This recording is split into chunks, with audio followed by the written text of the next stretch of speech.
اس درس میں ہم فعل امر کے بارے میں بات کریں گے۔ فعل امر ظاہر سی بات ہے اردو میں ہمارے پاس ہے، استعمال ہوتا ہے اور ہم سب اس سے واقف ہیں۔ اس سے پہلے ہم نے فعل حال کے بارے میں بات کی، اس کی مثبت اور منفی شکل کے بارے میں۔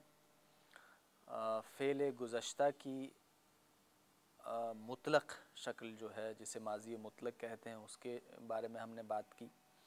اب ہم باقی شکلوں میں تو بعد میں بات کریں گے، لیکن فی الحال جس چیز کے بارے میں ہم گفتگو کر رہے ہیں وہ ہے فعل امر۔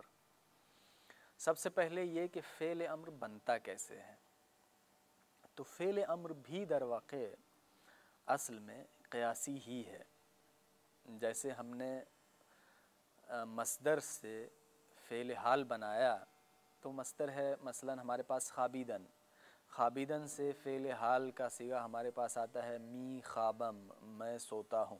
تو اس میں می حرف مضارع ہے، میم ضمیر متصل ہے، خواب ہمارے پاس جو یہ اصل اور جڑ ہے جس کے ساتھ ضمائر جوڑ کر کے ہم گردان کرتے ہیں، یہ دراصل سماعی ہے۔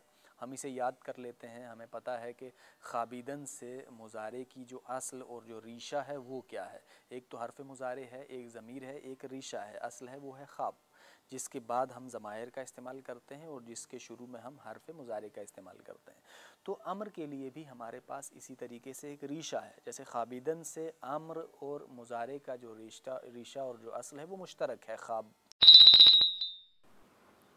خوابیدن، خواب.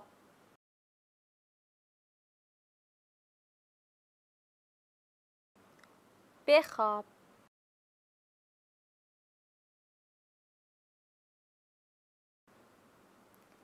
گفتن، گو.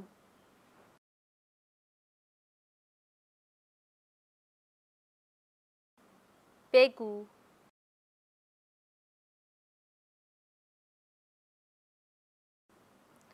آمدن، آ.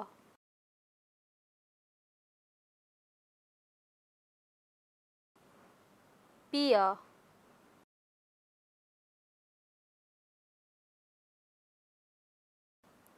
رفتن، رو.